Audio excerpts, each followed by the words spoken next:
Hello wonderful people, welcome back to Coffee Over Apples. My name's Steph and today I'm doing my original new manga book tag.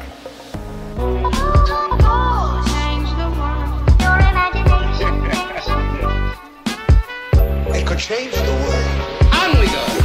I didn't see online that anybody's done a manga book tag before, so if you do find that someone has done it, please let me know, send me a message or in the comments or something, and I will link their video in my description. But as far as I know, nobody's done this. I decided to put together a list of questions that are manga inspired. So I'm going to be giving manga and bookish answers to all of these questions. Each question is themed. However, if you want to do this tag, you do not have to answer with manga questions. You can answer with only bookish questions, you can answer with only manga questions, or you can do both. So I'm going to try to do both for each of these questions. There are 9 questions in total, and I'm going to be tagging 4 people at the end of this video. And by the way, you can also answer this with anime or manga or bookish questions or all 3. It's totally up to you. But let's see if we can keep this tag going. Question number 1 is called Call Me Senpai, and that is a book character or story or a book that made you cringe. Oh my goodness! So my manga answer for this question is actually Serena and Darien, or Usagi and Darien from Sailor Moon, because their relationship was cringy to me the entire time. In the original Sailor Moon is in 8th grade, and when she meets Darien, he is in college. So he's a freshman in college, I think. So that puts her at 14 years old and him at about 19.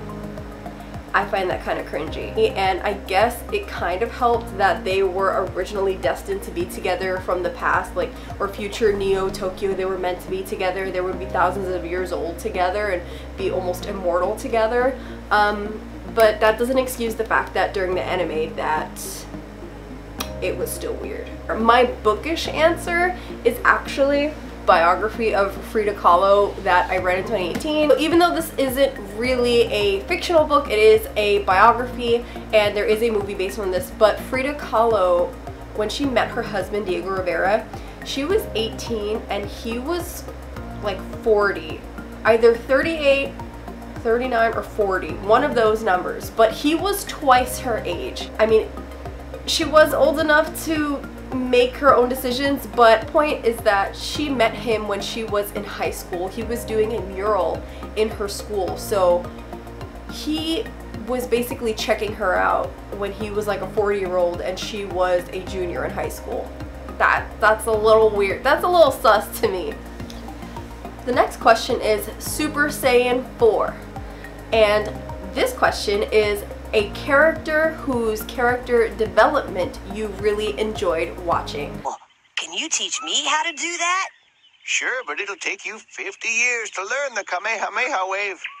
Oh, 50 years.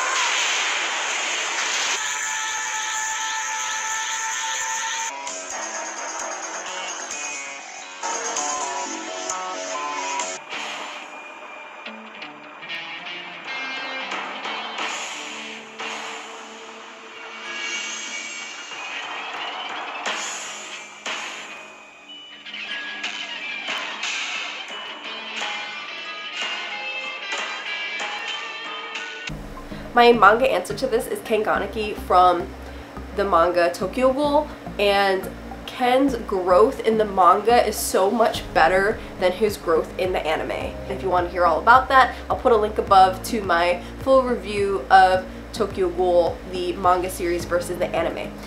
My bookish answer to this question is Tsuzuru Tazaki from Colorless Tsuzuru Tazaki and His Years of Pilgrimage by Haruki Murakami. I'm sorry, this book is entirely about a man named Tsuzuru Tazaki who lost touch with a group of his friends after some event drove them apart, and so he goes through this kind of pilgrimage in order to learn what happened to his friends.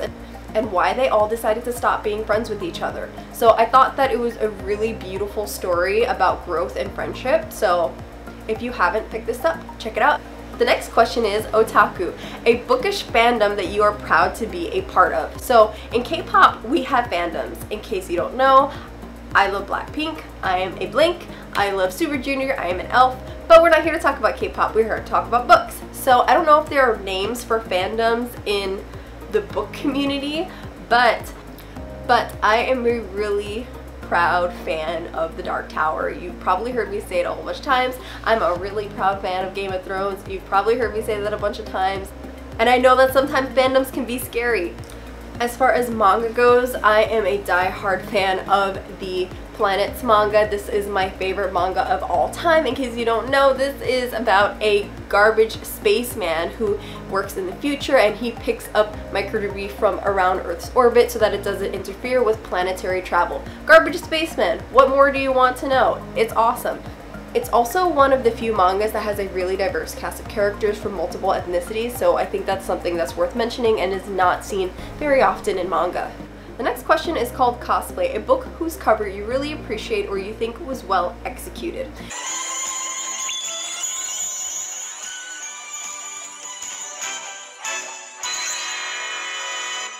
I have a few bookish answers for this. My first one is going to be The Immortalist by Chloe Benjamin.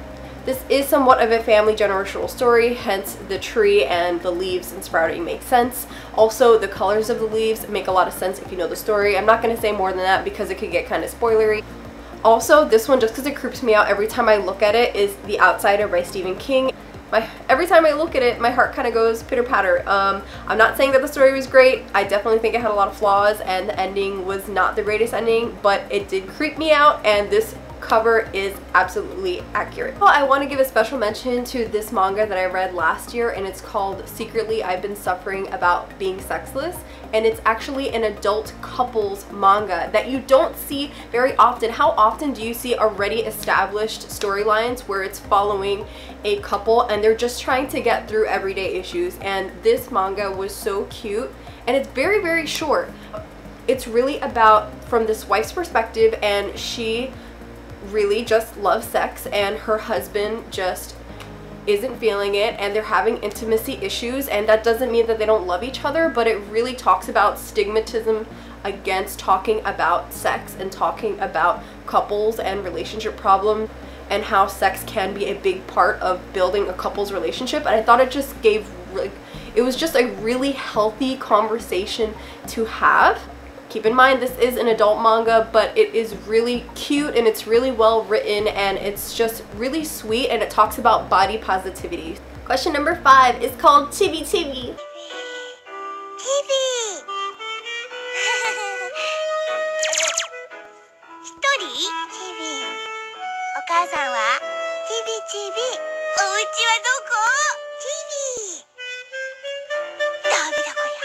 And this is for your favorite short stories or novellas. So I have some really special answers for this. So first I'm going to give you my bookish answer, and my bookish answer for this is The Elephant Vanishes by Haruki Murakami. This is a few short stories, but they are really, really strange. If you're familiar with Haruki Murakami, you will know that his stories are just weird. And in this book, we have an elephant that literally vanishes into thin air, an alien that comes out of the ground to propose to a woman in her kitchen, a couple that gets so hungry and bored that they decide to hold up a McDonald's. It's just really strange and really fun. And then, but for my manga answers, I'm super excited to show you guys this. I have a couple things to show you. So the first thing I want to show you is back in the day, before social media, I'm talking like MySpace days, I'm talking like 1999 to about 2005 probably. Before we had social media, if you wanted to know about what manga or books were coming out, you had to look at catalogs. So two things that I have here are original Tokyopop and Viz Media catalogs that gave you sneak peeks of the mangas that were going to come out that year. In this volume of sneak peek, I have for the Viz, we have quite a few mangas here that were coming out at that time, and this is the spring 2004 issue. So you can see these are the illustrations of the mangas that were coming out at that time. It also gives us a list on the back of the previews of the manga volumes, and it tells us what volumes they are. If you wanted to get an arc of the comic books that were going to come out that year, you had to go to your local comic shop. These were not even for sale, so you would have to, I think, make a manga purchase, and then you would be gifted this if you were like within a certain amount. I don't know if it was like the first 500 purchasers or 1,000 purchasers or whatever the case was, but you would be given the sneak peek volume if you were a regular customer.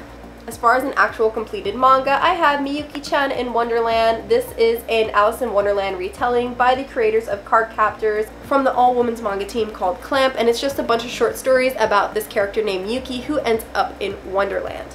I can't wait to show this to you. So usually in manga you would have various chapters and they would be all put together in a book, and then that would be your volume.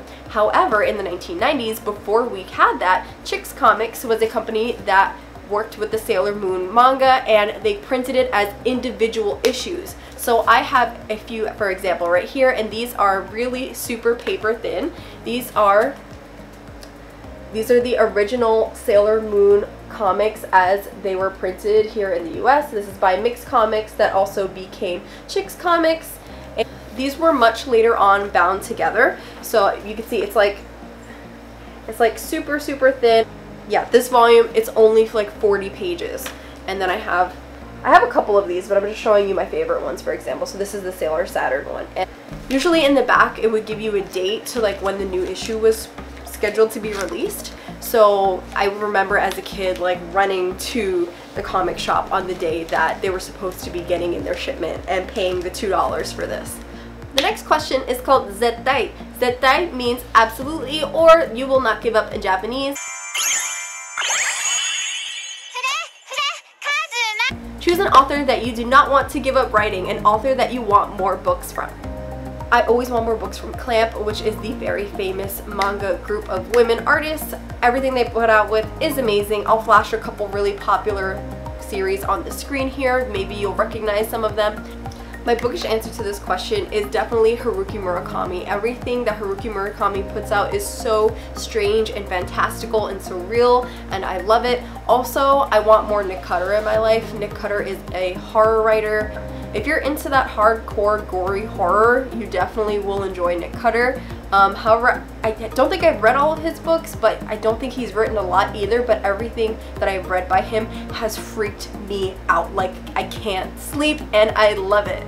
The next question is called fan service, and these are tropes that you always go for.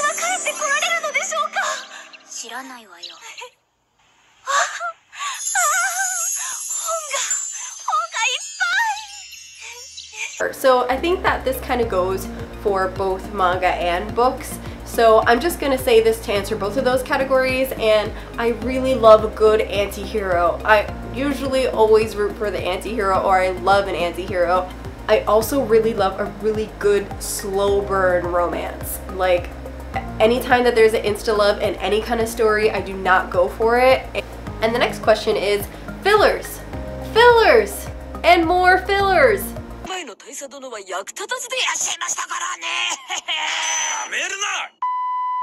Books or series that are just way too long for you to get into. So my bookish question for this is the Wheel of Time series. I really am interested in reading this, but I heard that it's 14 books long, and that's a lot for me. That's a lot. As far as a manga, I can read a long manga. However, something like Bleach or One Piece, I think One Piece is at 100 and something volumes at this point. I don't even know. That's just like way too long for me.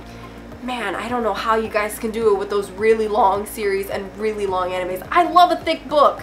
I love thick books. You guys can tell that I love 1,000-page books. 1,000 pages is nothing to me. But when you have multiple books that are 1,000 pages. And then the last question is called Yaoi and Yuri. These terms stand for boy love and girl love. So then the question for this category is your favorite queer character or queer relationship. And for this, I definitely have to answer Nick and Charlie from Heartstopper. I think they're absolutely adorable. Oh my gosh, I love them so much. And I'm gonna use that as my answer for both manga and book. So here's the people that I'm going to tag for this video. If you want to do this video, please go ahead and feel free to do this video. I'm going to tag Sarah from Travel Fiction, Max from Max Reviews Books, Chelsea from Chelsea Zhao, and Tammie from Tammie Tries to Read.